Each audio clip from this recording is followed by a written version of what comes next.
पूरी शुरू से ही करेंगे। एक्सरसाइज नंबर पहली है जो 1.1 है, उसमें क्या दिया है आपको, मैं डे बाई डे पूरा कंप्लीट कराऊंगा इसे, ठीक है ना। पहले आपको समझना है यूक्लिड थ्योरम क्या होती है। यूक्लिड विभाजन थ्योरम, एल बोल देते हैं।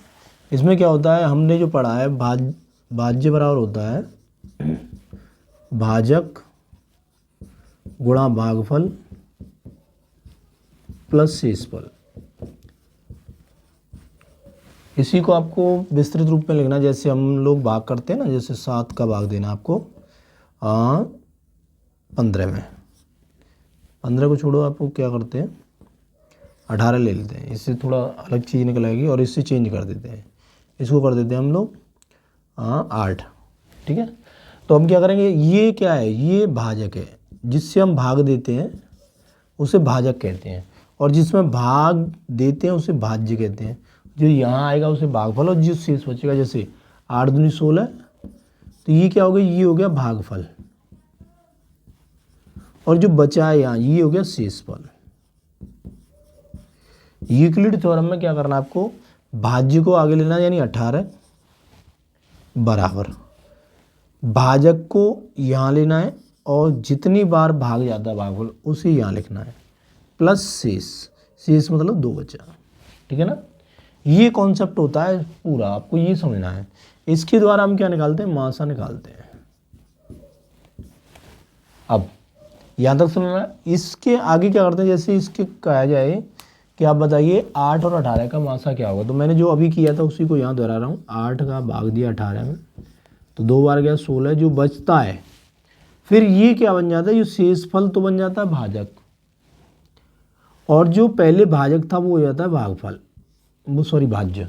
तो इससे दिया 4 बार, और ये हो गया 8 बराबर 0। तो जिससे भाग देने पर शेषफल 0 आता है वही आपका आंसर होता है, और यही आपकी यूक्लिड थ्योरम का कॉन्सेप्ट है।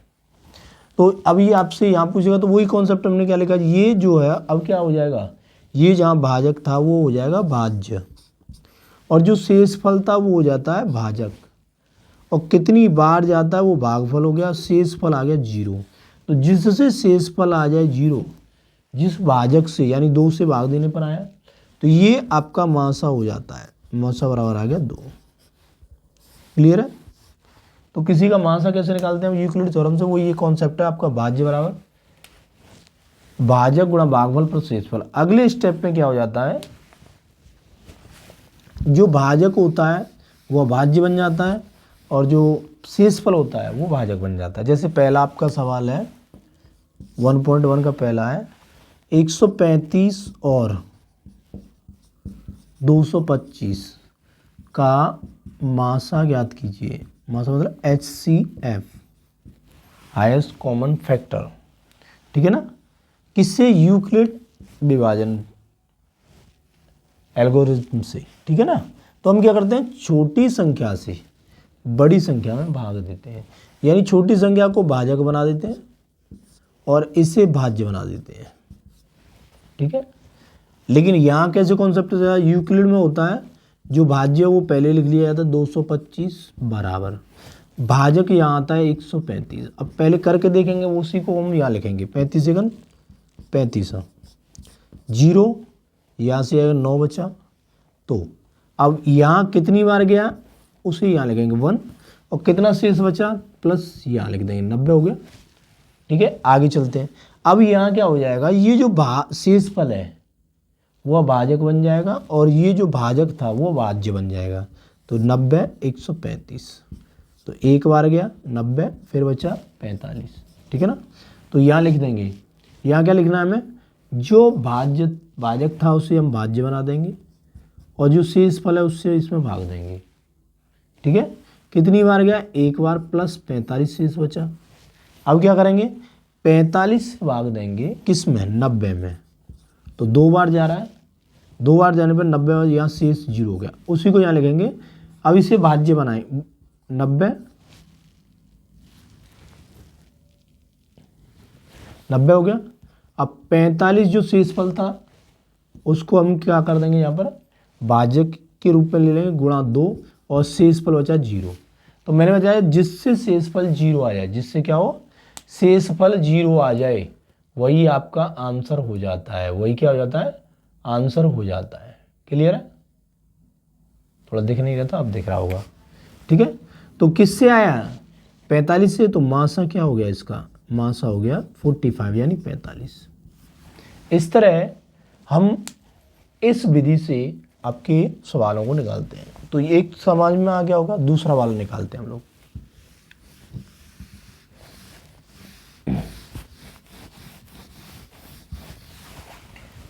आराम से समझें और वीडियो को जब आ रहा है समझ में तो लाइक करें, शेयर करें और सब्सक्राइब जरूर करें हमारे चैनल को, और अपने दोस्तों पर भी करवाएं।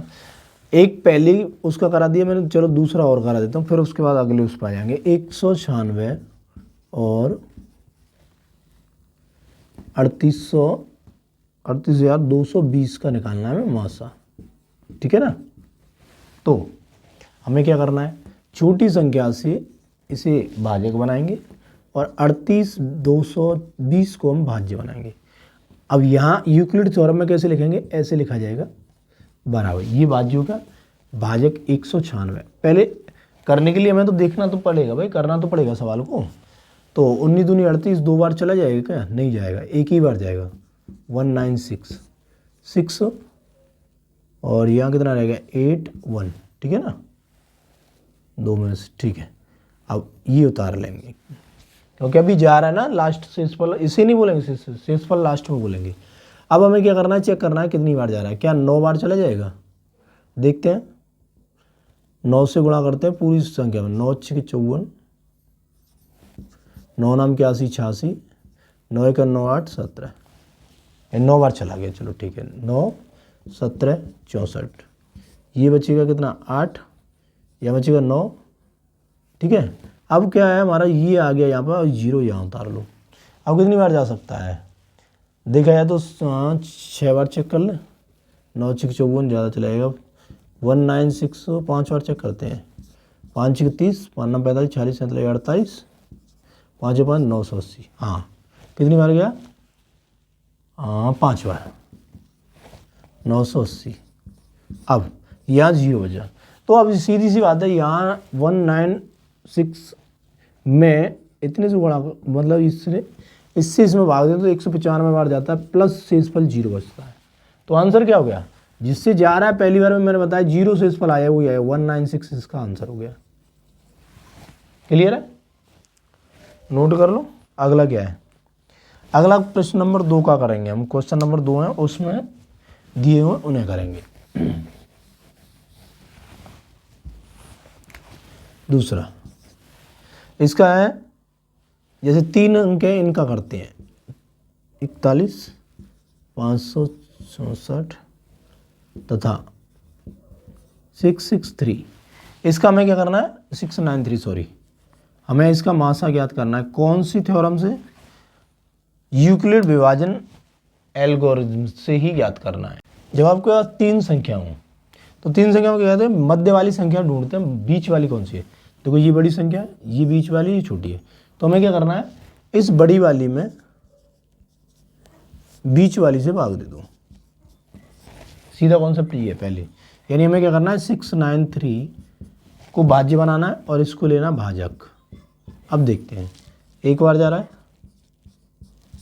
6 2 1, अभी क्या है, ये शेषफल हो जाए। तो अब हम क्या करेंगे, इससे इसमें देंगे 5 6 7 में। अब यहाँ कैसे लिख सकते हैं, हम लिखेंगे मल्टीप्लाई 1, जितनी बार गया शेषफल कितना बचा है 126, यहाँ लिख देंगे। ठीक है, अब क्या करेंगे, इसको भाज्य बना देंगे और शेषफल को भाजक बना देंगे। कितनी बार जा रहा है देखते हैं, 2 बार दें, 3 बार चेक कर लेते हैं ना, 3 से गुणा कर दो, 3 6 18, 3 दूनी 6 और 3 1 3, ज़्यादा 4 बार चेक कर लेते हैं, 4 बार चला जाए तो, और 4 6 24, 4 दूनी 8 1 8 2 10, 4 1 4 और 2 6, ज़्यादा चला गया तो 3 ही बार दे लेंगे हम लोग। क्या करेंगे, 3 बार कर लेंगे। तो 6 18, 3 दूनी 6 और 1 7, 3 1 3, कितना बचा, यह 9, यहाँ से 5 तो 8 और 4 1 ज़्यादा बच रहा है तो फिर तो 4 बार जाना चाहिए, 4 बार ही जाएगा। 4 6 24, 4 दूनी 8 और 2 10, 4 1 4 5 सही है, 4 बार जा रहा है, सॉरी वो मिस्टेक हो गया था।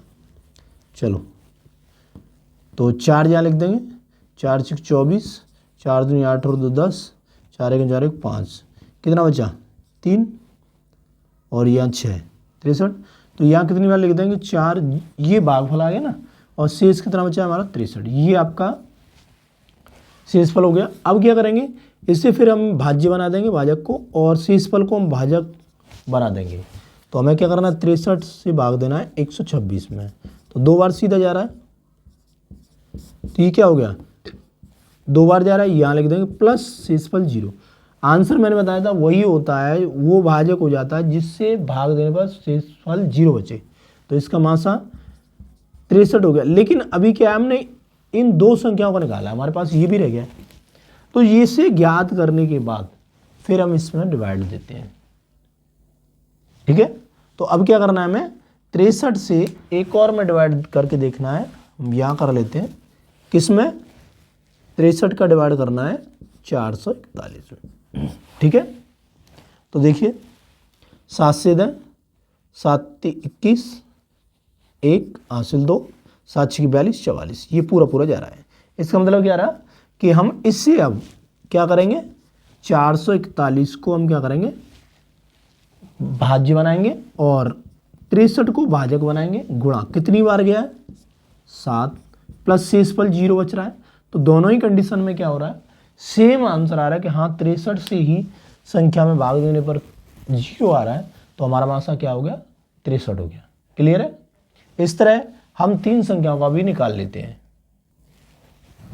ठीक है स्टूडेंट। ये केवल ट्रायल के तौर पर मैंने इस चैनल पर डाली है, जिससे कि आपको लिंक भेज दिया जाए। पूरा जो सिलेबस है कल से स्टार्ट हो जाएगा टाइम टू टाइम। अभी इस चैनल पर तो मैं लाइव नहीं आ सकूँगा, नरवार सर पर लाइव आ जाता हूँ। पहले मुझे इस चैनल को क्या है अलग अलग किया है, तो मैं इस पर वीडियोस बना के डालता रहूँगा, ठीक है ना। और नरवार सर पे तो आपको लाइव मिल ही जाएगी। और वैसे लाइव में क्लियरिटी नहीं है, लेकिन ऑफलाइन में है, तो आप उसे आराम से देख सकते हैं। तो आगे की वीडियो में डे बाई डे डालते चलूँगा, तो आप कॉन्सेप्ट से समझते चलें और एक एक सब्जेक्ट को क्लियर करते चलें।